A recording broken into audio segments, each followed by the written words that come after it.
Assalamualaikum warahmatullahi wabarakatuh. Perkenalkan nama saya Lara Fazi Bagian Cita Sukmani Mulya dengan NPM 2403 10240078. Di sini saya akan mempresentasikan mengenai produksi xylitol oleh Herovia Lipolitika dari silose dengan glycerol sebagai ekosubstrat. Di sini referensi yang saya ambil yaitu jurnal dari Prabu et al. Tahun 2020. Selanjutnya, dimulai dari apa itu xylitol. Xylitol merupakan gula alkohol berkarbon 5 dengan rumus kimia K5H12O5 yang memiliki rasa manis mirip sukrosa. Xylitol memiliki indeks glikemik yang rendah sehingga sering digunakan sebagai pengganti gula yang rendah kalori dalam berbagai produk seperti permen karet, permen, dan pasta gigi. Selain itu, karena indeks glikemik yang rendah, xylitol juga tidak menyebabkan gigi berlubang dan digunakan dalam industri makanan dan farmasi.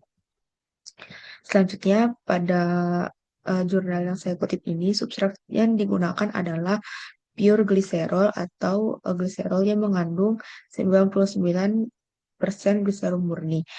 Yang kedua ada crude glycerol yang mengandung 72,8% glycerol, 2% metanol, 5,7% sabun atau asam lemak, 9,6 abu yang berasal dari limbah biodiesel. Lalu yang ketiga ini ada sugarcane bagasse atau ampas tebu yang diolah dengan pretreatment hidrotermal yang menghasilkan silose kasar dan gula lainnya. Selanjutnya, mikroorganisme yang digunakan adalah Yarowia, Lipolitica, PO1T, Uraleu. Mikroorganisme ini adalah strain ragi non-konvensional yang bersifat oleaginous dan telah mendapat status GRAS atau Generally Recognized as Safe sehingga aman digunakan dalam industri makanan dan farmasi. Strain PO1T ini juga merupakan turunan dari strain liar Y. lipolitica W29 yang telah dimodifikasi secara genetik untuk kebutuhan penelitian dan produksi industri. Penanda genetik Ura plus dan Leu plus menunjukkan bahwa strain ini memiliki gen fungsional untuk sintesis urasil dan leusin, memungkinkan pertumbuhan di media minimal tanpa suplementasi nutrien tersebut. Karakteristik ini membuat PO1T sangat cocok digunakan dalam bioteknologi karena mudah dimodifikasi dan dapat beradaptasi dengan berbagai kondisi fermentasi.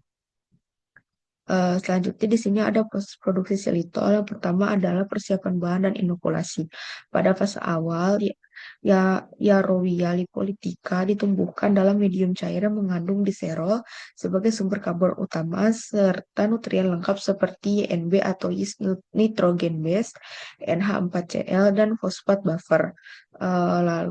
Selanjutnya ada fase pertumbuhan. Di tahap ini, gliserol dikonsumsi oleh mikroba untuk membentuk biomasa dan aerasi yang tinggi diberikan untuk mendukung pertumbuhan. Proses yang ketiga adalah fase biotransformasi, di mana pada tahap ini selulosa yang ada di dalam medium dikonversi menjadi xylitol oleh enzim selulose redukrase atau XR. Proses ini membutuhkan kofaktor NADPH sebagai donor elektron dan berlangsung tanpa pertumbuhan tambahan dari sel. Sel dalam kondisi aktif tapi tidak membelah. Proses selanjutnya ada optimasi kondisi produksi. Untuk meningkatkan hasil produksi, media difermentasi dioptimasi menggunakan metode Central Composite Design atau CCD dan diprediksi secara cerdas menggunakan Artificial Neural Network atau ANN yang dikombinasikan dengan Genetic Algorithm atau GA sehingga didapatkan kondisi media yang terbaik. Proses selanjutnya adalah proses paling penting yaitu proses fermentasi. Pada proses ini fermentasi dilakukan dalam sistem submerged batch fermentation pada skala shake flash dan bioreaktor 2,5 liter dengan suhu 30 derajat Celcius dan pH awal 6,8. Aerasi dikontrol tinggi saat fase pertumbuhan dan diturunkan saat fase biotransformasi untuk mempertahankan NADPH. Proses ini berlangsung selama maksimum 168 jam. Lalu yang terakhir adalah hasil fermentasi dan proses permunian. Hasil fermentasi menunjukkan bahwa gliserol murni dan silose menghasilkan silitor tertinggi, yaitu 5,2 gram per mili, yieldnya 0,97 gram per gram. Penggunaan serut gliserol atau CG sebagai substrat juga memberikan hasil tinggi, yaitu 50,5 gram per liter atau yieldnya 0,9 gram per gram, meskipun mengandung impuritas. Sementara itu, produksi dari selulosa hasil hidrosilat bagase BGS atau SCB hidroliset jauh lebih rendah, yaitu 5,4 gram per liter dan yieldnya 0,54 gram per gram karena adanya senyawa penghambat seperti asam asetat dan furfural. Selain itu, uji biotransformasi menggunakan resting cells atau sel yang tidak tumbuh menghasilkan xylitol hingga 28 gram per liter. Namun tidak seefisien fermentasi aktif. Produk akhir kemudian difermentasi. Produk akhir dari fermentasi kemudian diproses melalui tahap purifikasi untuk menambahkan xylitol murni.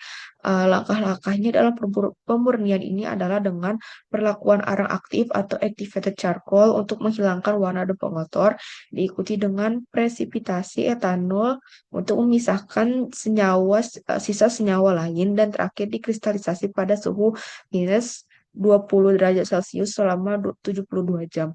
Dari proses ini menghasilkan xylitol kristal dengan tingkat pemulihan atau recovery mencapai 39,5% dari substrat murni atau sekitar 21 gram per liter. Kesimpulannya, pada penelitian ini membuktikan bahwa Yarrow Politica mampu memproduksi xylitol secara efisien dari limbah industri seperti crude gliserol dan silose dari ampas tebu. Proses ini berlangsung dalam 2 tahap, yaitu pertumbuhan sel dan konversi silose menjadi xylitol. Hasilnya menunjukkan rendemen yang tinggi, yaitu lebih dari 90% dengan metode dan pemurnian yang sederhana dan hemat biaya. Dengan karakter yang aman atau dan toleransi yang tinggi terhadap substrat kasar, mikroorganisme ini sangat berpotensi untuk produksi xylitol yang ramah di lingkungan industri. Sekian dari saya. Mohon maaf apabila ada kesalahan. Wassalamualaikum warahmatullahi wabarakatuh.